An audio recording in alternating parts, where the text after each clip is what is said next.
Okay, let's talk about the personality, which is the chapter number 9. And so, if I want to start with a scenario that if you want to explain your best friend, how you're going to explain it. There are different kind of adjectives which we can use to explain your best friends, like he's talkative, he's easygoing, and he's jolly, he's funny. So that's the way sometimes people are describing their friends.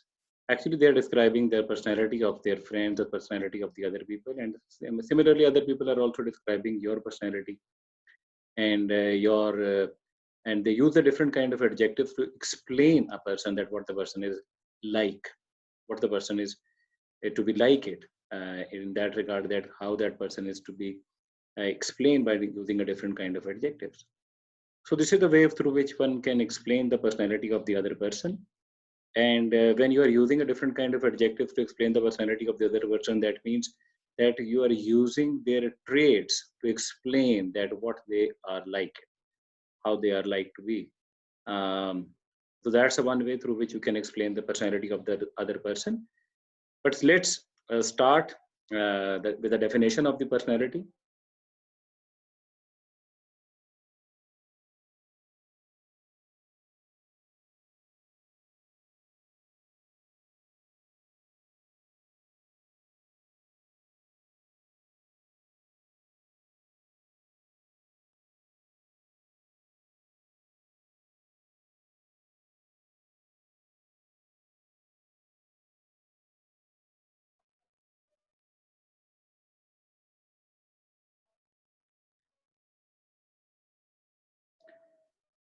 So this is chapter number 9 in your book, and if you look into that theoretical framework which we are following in this particular book, it's a basically uh, individual characteristics and mechanisms under the personality. So the learning outcome for this particular lecture is what is personality, what are the cultural values, what is the ability. Ability I'm going to discuss in chapter number 10, and what are the 5 big factors of the personality. So we are focusing on the 2 questions: what is personality and what are the big 5 factors of the personality in this video. How can we describe employees? You are seeing that it's a quite of a blur picture over here. That means it is not a that you are 100% correct every time to describe your employees. So you have certain kind of a indication that how that employee is. So this is how you are using a different kind of the personality theories, and you are using your own experience and the observation about the person to describe the personality of a person. So if you look into the definition of the personality, personality refers to the structure and the propensities inside people that explain their characteristic patterns of thought, emotion, and behavior. So let's elaborate this definition. What do we mean by structure and the propensities? Propensities are the natural inclination of a person, at what that person is like to do. For example, you have a right hand, you have a left hand, but some people who are able to write with the right hand, they are more comfortable with the right hand, and the people who are able to write with the people who are more comfortable with their left hand, so they are more comfortable in writing through their left hand as well. So similarly with the personality, there are certain kind of the traits which have been developed in you, and we later discuss about that how many traits have been coming from your genes, and how many traits have you acquired from your culture or from your society. That's what we call the debate between the nature and the nurture. What are the components of the personality which are coming from your nature, and what are the components of the personality which are coming from the nurture or the culture? Then we will discuss about the cultural values. That is the kind of a values which has been taken in that particular society. People are living in a different kind of a society, so they have a different kind of a cultural. Sometimes they have a different kind of a cultural values in that society, and those cultural values also shape their behavior as well. For example, if we look into the Pakistan, so in the Pakistan, this is a inclination towards religiosity and the religious values. These religious values has also an impact on the personality of the person as well. And that how you can compare a different kind of the cultural values of the different kind of the countries, and how these cultural values are affecting the personality of a person. So structure and the propensities that are coming from some structure and the propensities are coming from their gene, and some structure and propensities are coming from their environment, from their earlier childhood experience, from in the society where they're living. That those are cultural values inside a person. That's an inside of a person that explain his or her characteristics, patterns of thought, emotion, and behavior. That means there are certain kind of the repetitive structures which has been developed in a person to respond in the situations, and these are the certain what we call the personality. These are also known as the traits as well. Traits are like that if you are keep on repeating something, that becomes a part of your personality. What we call the habit, it becomes a permanent nature of a habit. It's a kind of a permanent nature of a thought which resides in a person to respond and to act in that particular manner, and you are being comfortable in by doing those kind of a thing, because that becomes a part of your personality.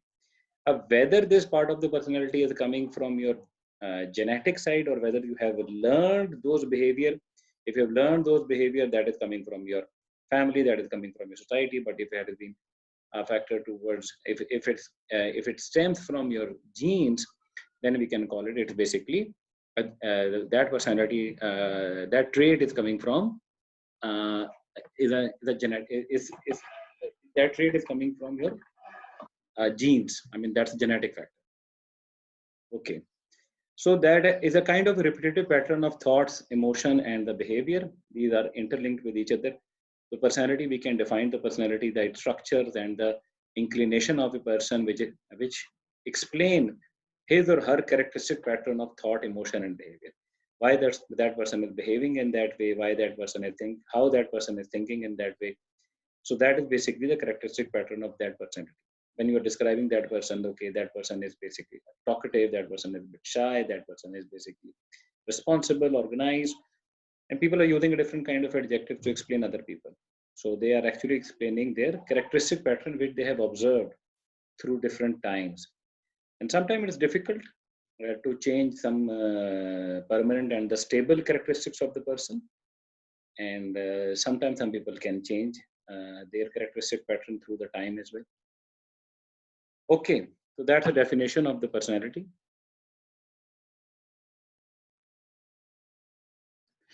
So we can, you can come up, as I've discussed with you, you can come up with thousands of the adjective to explain the personality of the person.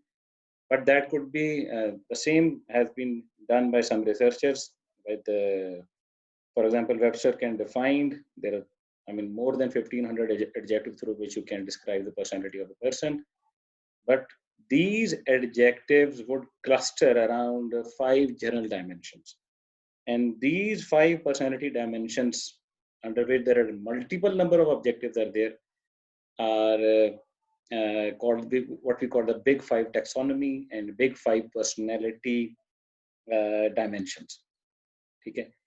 Now there is a small questionnaire in your book as well. So you come up with your score. You can basically rate your personality, or I can share a link towards. I can share a link where you can also have a detailed analysis of your personality according to the 5 big personality dimensions. Now let's look on these big 5 personality dimension one by one. This is the one questionnaire. Okay, you can rate this questionnaire and score them, and it will give you some indication of your personality scores under each dimension. And then you can plot your personality dimensions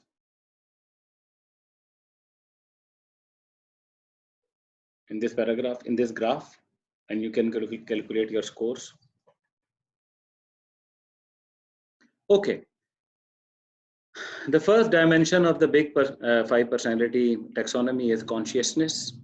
And for if someone is consciousness, how can you describe that person? That person is dependable, that person is organized, that person is reliable, ambitious, hardworking, and preserving. So you can basically describe a person, and that these consciousness has a strong link with the performance as well. And that person is taking the responsibilities, do the work. That person is organized, and that person is also doing is taking an action to complete different kind of a task on his own self. I mean, on his own initiatives. So we can basically describe that it has a link with the job performance, strong link with the job performance, consciousness. Yes, or if we look in your book, so that consciousness people prioritize accomplishment striving. And what do we mean by accomplishment striving? That reflects a strong desire to accomplish task-related goals as a mean of expressing personality.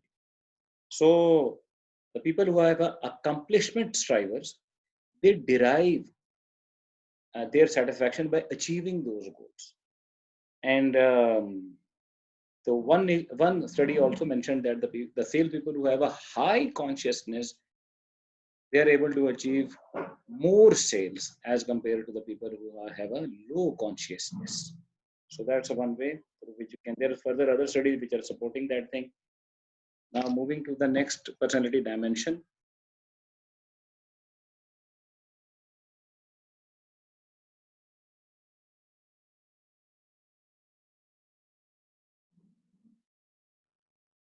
Okay. Next is agreeableness. So agreeable people are warm, kind, cooperative, sympathetic, helpful, courteous, and agreeable people prioritize communion striving, which reflects a strong desire to obtain acceptance in personal relationship as means of expressing personality. Uh, let's put it differently: that agreeable people they want to get along with the other people, not necessarily getting ahead from the other people. It is not about the accomplishment, what they achieve from the other people. It is basically how do they get along with the other people. They have a tendency. Um, Sometimes it is some jobs also require those kind of the people who are a good team player. They can get along with the other people and they can basically uh, gel in the team to accomplish that particular kind of a task. So this some jobs have some service jobs have the elements of agreeableness in agreeable and then agreeable. If you are high on that agreeableness, some kind of a service jobs are more relevant for you. Okay. So the next dimension is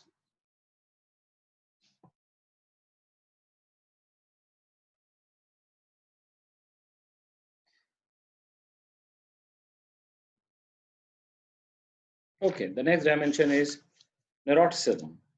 And neuroticism is neurotic people are nervous, moody, emotional, insecure, jealous, and unstable. And if you look into the opposite side of the neuroticism, that means emotional stability, that means emotional adjustment. Uh, so, if consciousness is the most important of the big five from the perspective of the job performance, so neuroticism is the second most important. And there are very few jobs in which the trait associated with neuroticism are beneficial to do the job behavior. Uh, so if you have a low score on the neuroticism, that means you are calm, you are steady and secure. But if you have a high score, that means the emotional instability is there, and it is negatively affecting the job performance of an employee in the organization.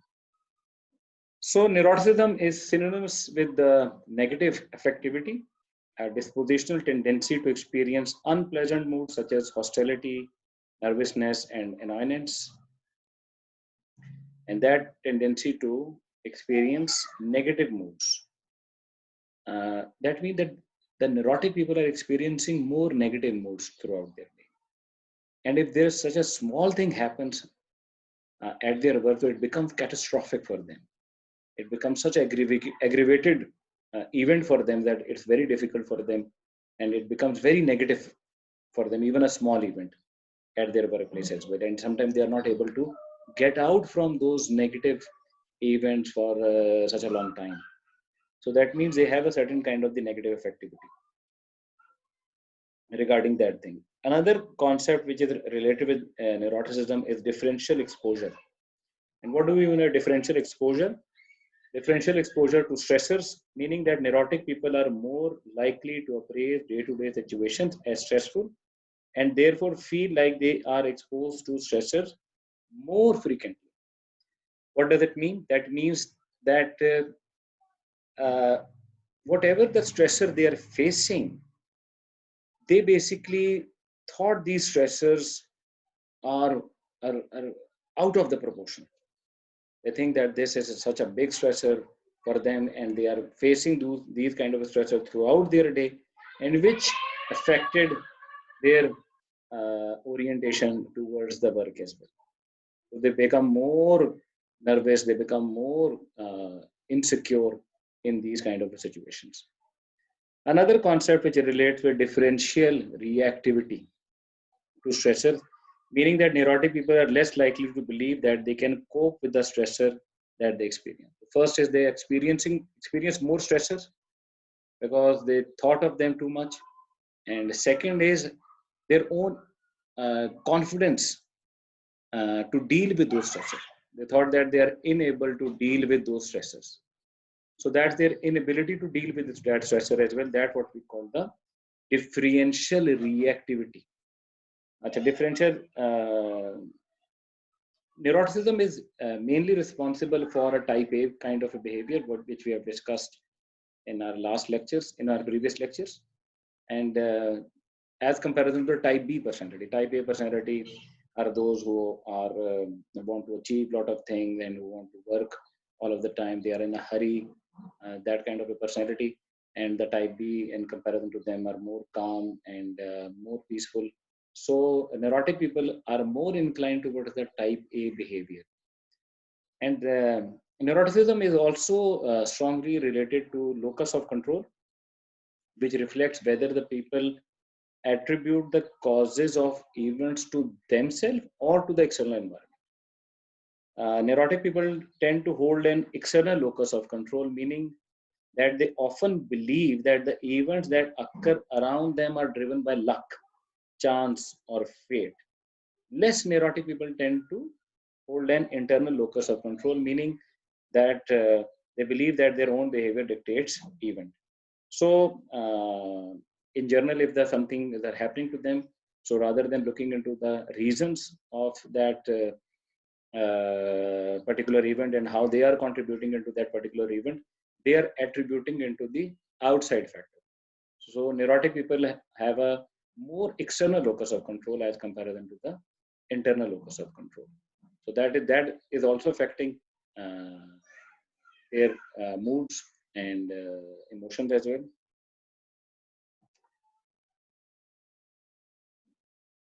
Okay, if you look into this diagram, I have already shown this diagram during chapter number 4, the job satisfaction, where we have discussed about the moods and emotions. So neuroticism is more related with the negative affectivity as comparison to the positive affectivity. You can look into that left side where you can see.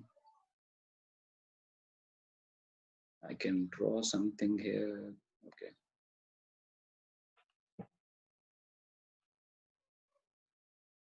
Neuroticism as negative affectivity. They are experiencing more hostile, nervous, and annoyed as comparison to the enthusiastic, excited, and elated.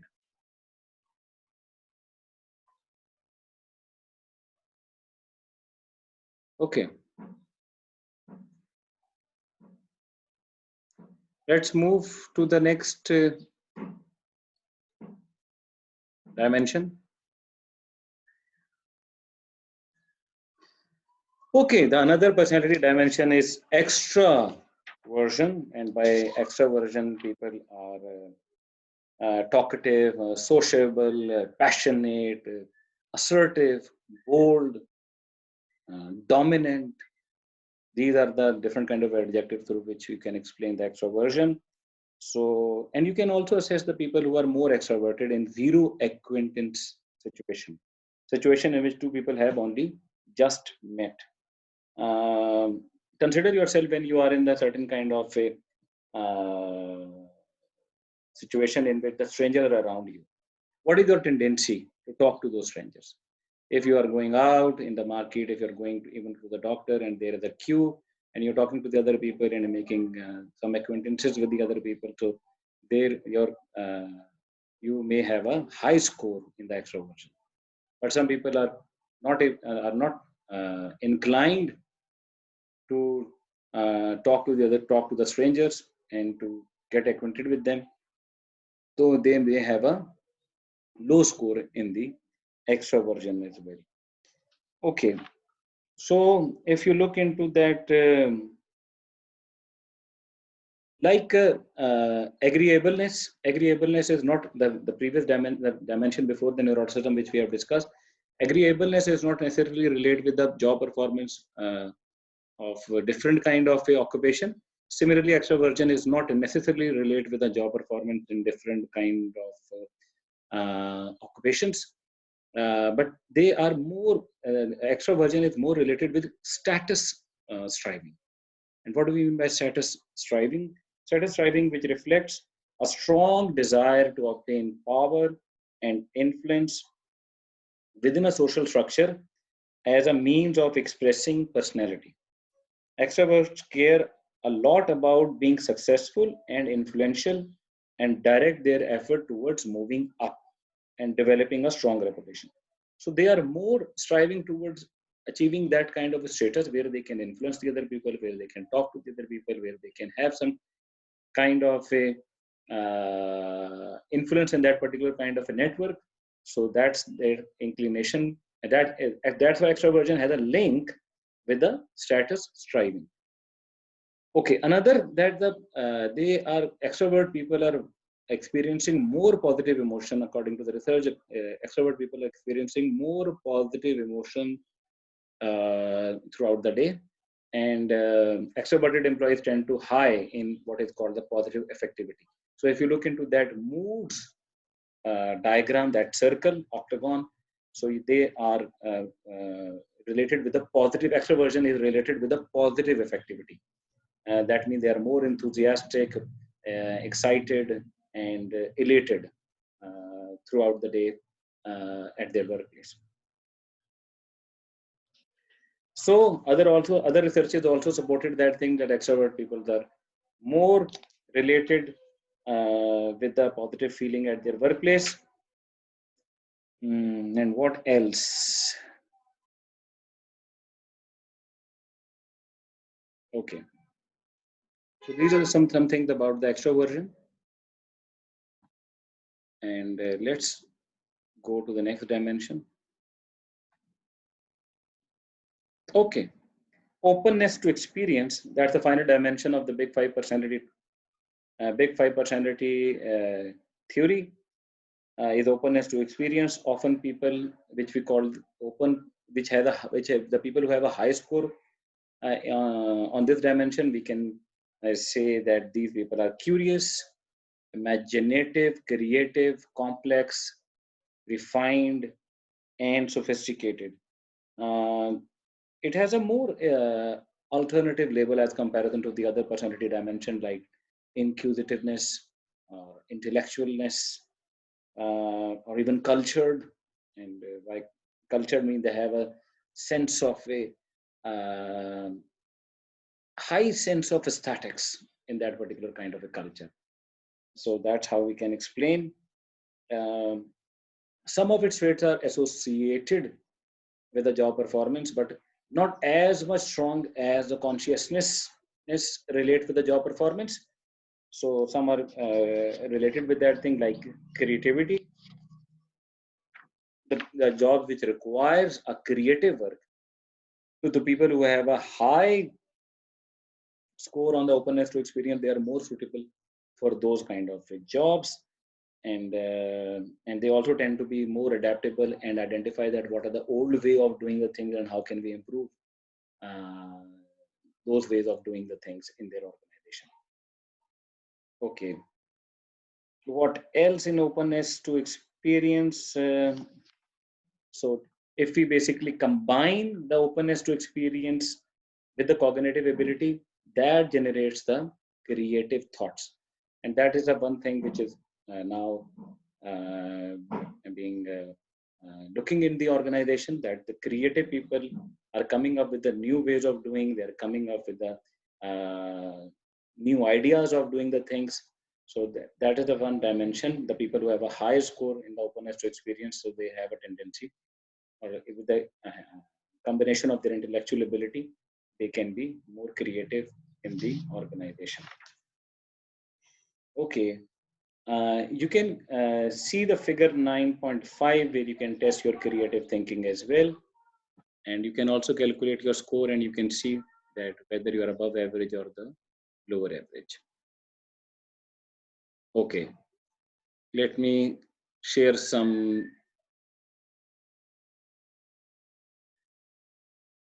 Okay, let's have some test of creative thinking. Let me ask one question. A woman had two sons who were born on the same hour of the same day of the same year, but they were not twins. How could this be so? They were born at the same hour of the same day of the same year, but they were not twins. Another question. You can write in the comments the answer of these questions. What occurs once in June, once in July, and twice in August? Once in June, once in July, and twice in August. Okay. Now I can, okay, these are the two questions which you can answer in the comments box as well.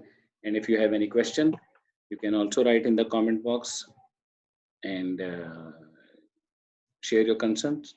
In the next video, I'm going to discuss about the Myers-Briggs type indicator, MBTI, which is another personality taxonomy, and the cultural values. Under the cultural values, I'm going to discuss with you Hofstede dimensions of culture values. That's my next slide. Okay, thank you.